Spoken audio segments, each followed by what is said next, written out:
All the great leaders all down through history, they have been complete unanimous agreement. We become what we think about.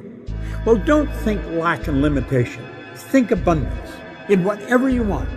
See yourself with plenty, with abundance. Hold the image and then just think, how can I get this? Continually seeing yourself with it. The way to get it will start to come to your mind. You will attract whatever you need because you're getting on an abundant frequency, and it'll all start coming into your life. Starting with changing your psychology around money changes absolutely everything. Becoming a self-made millionaire is not the important thing. What is really important is the person you have to become a self-made millionaire. You have to become a totally different human being. Walk, talk, act, look like the person you want to be. Walk, talk, act, look like the person you want to be. In other words, act as if you are already the person that you want to be and having the success that you want to have. The number one thing, and there are many things that are keeping you poor, but the number one thing, you would never, I guarantee you no one's come up with this. The number one thing that's keeping you poor is your mouth. What you say. You see, what you say is what you get. Your tongue is a creative force. Words have power, more power than you could ever imagine. Success is something you attract, not something you pursue. Success is looking for a good place to stay. So instead of going after it, you work on yourself. Personal development. Remember, the starting point of becoming a millionaire on the outside is for you to become a millionaire on the inside. There is no end to what you're capable of doing. Once you get into this vibration, you'll start attracting things. Opportunity is just going to pop up everywhere you go. 1, know what you want and believe that you can and will get it. 2, give expressions of gratitude many times daily for having received that which you want, even before you actually get physical possession of it. Possession starts first in the mind. If you decide to be rich today, who gonna stop you? Who? If you decide you want to be rich, all you gotta do is start. Why not? Who gonna stop you? Unless you tell it to the wrong person. Mama, listen to me. I'm going to be rich. Ain't anybody rich in this family. Go in there and sit down somewhere. Get yourself a good job. Oh, mama, you must be right. No, mama could be wrong. Because what you have in your imagination, God didn't show it to your mama. I'm sorry, He showed it to you. Whatever the mind can conceive and believe, the mind can achieve. You have got to start expecting great things to happen for you in order for it to happen. It is the law of attraction. It is real. It is nothing fake about it. The Bible says a man is as he thinketh. If you live your life in expectations, that's what happens to you. If you live your life in despair, that's what happens to you. The moment you change the frequency that your tower emits, the moment you change that frequency, different things come back to you. What you do frequently becomes your frequency. So, wisdom. If you want to know your life, look at your habits. That's what you do frequently, right? And they add up to a rhythm. That rhythm becomes a pattern. That pattern becomes your character. That character becomes your life. You're not going to be able to break out of it until you change something about who you are. But I'll tell you the one thing. When you don't have money, you don't realize. Like, think about right now, if someone grabbed your throat and squeezed it, what would you think about? The only thing in the world is oxygen. Yeah. Right? How do I get more Getting free. Right? But you're not thinking about it right now because it's abundant. It's not on your mind. But what you don't realize is when money is lacking in your life, it focuses all the time. I would do that for my kids, but I can't. I'd love to take that vacation, but I can't. I'd love to do my own thing. I'm sick of this unfulfilled job, but I can't. I'd love to be at every baseball game, but I can't. It all boils down to money. I don't care what anybody says. You have the money, you're in control of your decisions, you're in control of your calendar. The philosophy of the poor. And here it is. Poor people usually spend their money and invest what's left. That's the philosophy of the poor. Now here's the philosophy of the rich. Rich people invest their money and spend what's left. And here's the startling answer. It really doesn't matter what the amount is. What's most important is not the amount. What's really important is the philosophy. You can enjoy an abundant life. You can have all of whatever it is you want, but you have to earn it. Now, what would abundance be in your life? What would abundance be? To one person, it may be different than to another. But understand this. It all starts in our mind. Most people are letting what they have now control how they see themselves. They let their bank account control them. They let the friends they have control them. They let their conditions, their circumstance control them. That's not where we want to go. We want to go inside. Everything starts from the inside out. So let's start over. Let's start over. If life isn't the way you want it now, make up your mind you're going to start over. You're going to sit down, you're going to write out how you do want it. Now we want abundance. We want an abundance of friends. We want an abundance of money. We want an abundance of all the good things in life that make us more comfortable and have us enjoy life to a greater degree. How would an abundant person think? Write it down, dude, and fire and wire those thoughts in your brain and install the hardware. Keep doing it with attention and intention. It becomes the new voice in your head. It becomes a software program. Then say, okay, how am I going to be in my life today? What would an abundant person, how would they behave? Close your eyes and rehearse in your mind how that person would walk, how they would breathe, how they would smile, how they would greet people, how they would be on Zoom calls, how would they be in traffic, how would they be at dinner. And the act of closing your eyes and mentally rehearsing the act, if you're truly present, the brain does not know the difference between the real life experience and what you're imagining. In fact, just a little bit of time, you start to install the neurological hardware to look like you already did it. Now the brain is no longer a record of the past, it's primed for the future. Keep doing it, keep rehearsing. No different than playing an instrument, no different than learning how to dance, no different than learning how to act or play a sport. Everybody's always rehearsing, right? The rehearsal process changes the brain to look like you've already done it, you've already experienced it. When you speak of your poverty and lack of education, Mr. Carnegie explained, you are simply directing your mind power to attract these undesirable circumstances. Because it is true that whatever your mind feeds upon, your mind attracts to you.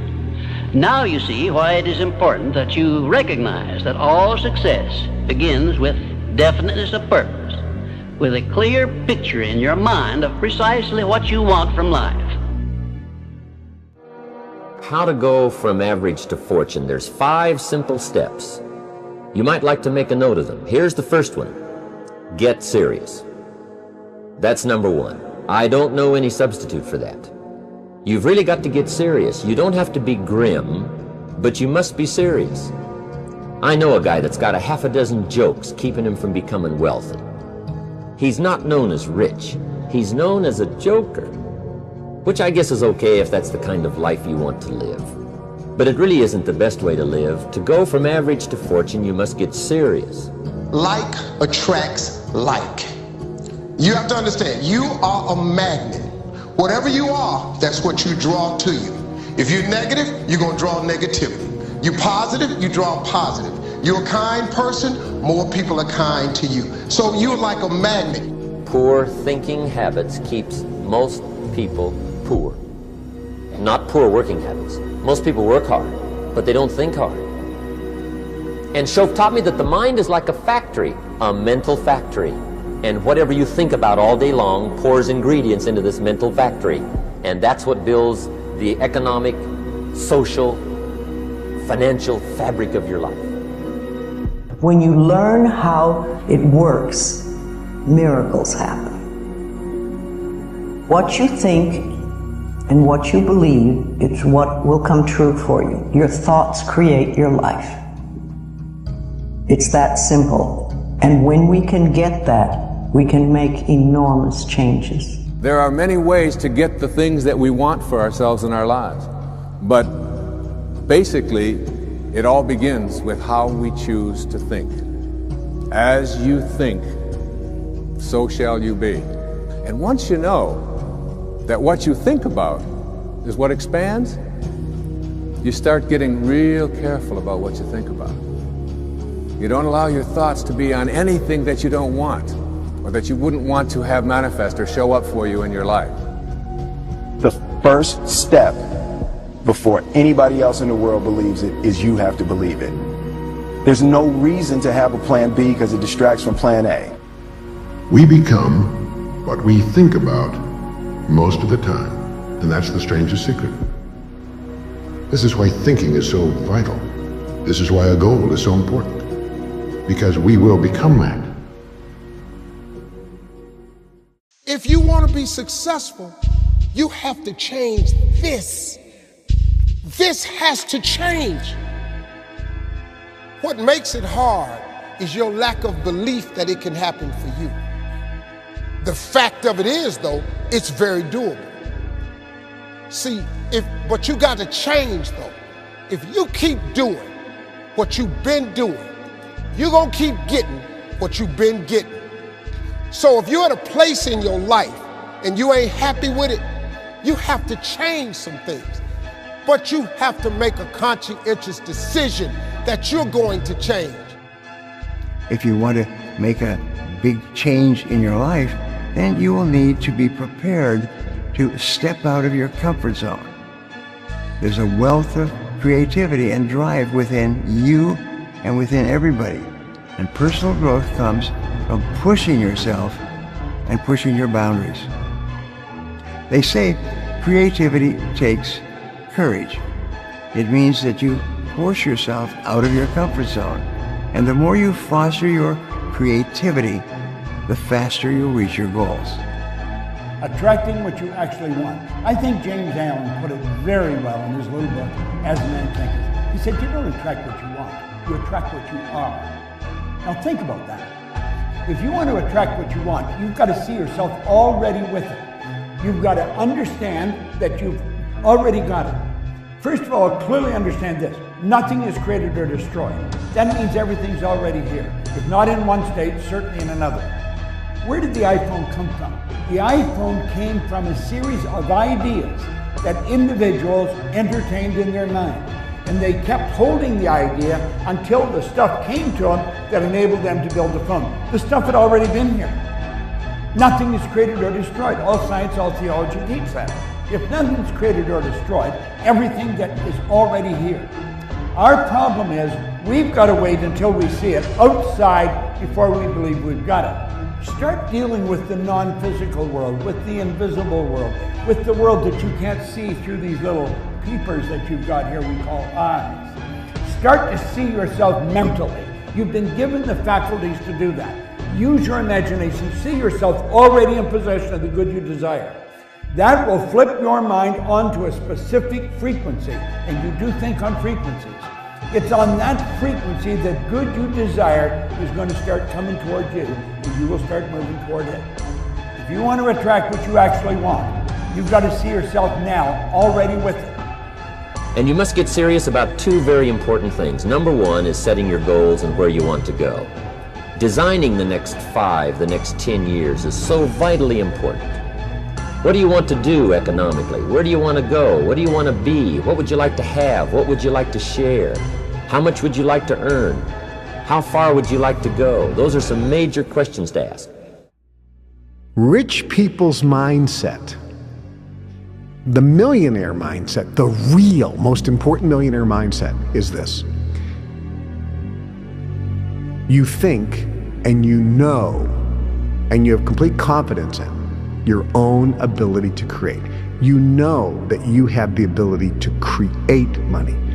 You have confidence that you have the ability to create money anytime you need, with the help of the universe.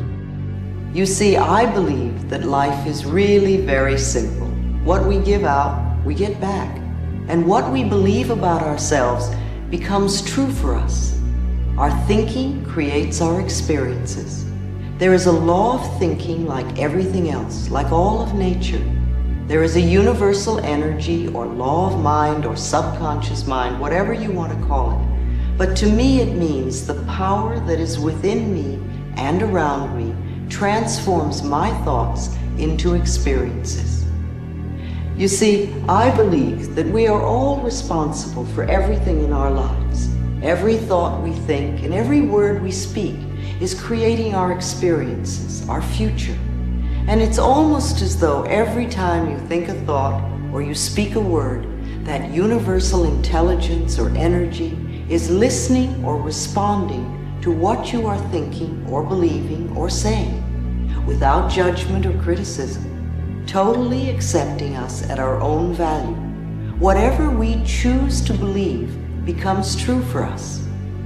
Now let me give you a description of the one thing which represents the main difference between a successful person and a failure. Please listen carefully and think for yourself as I speak, because failure to recognize the truth I am about to give you is the starting point of most failures. Successful people in all occupations, all professions, and all callings have one trait which distinguishes them from the failures. It is their capacity for belief. The failures see the hole in the donut, but do not see the donut around the hole.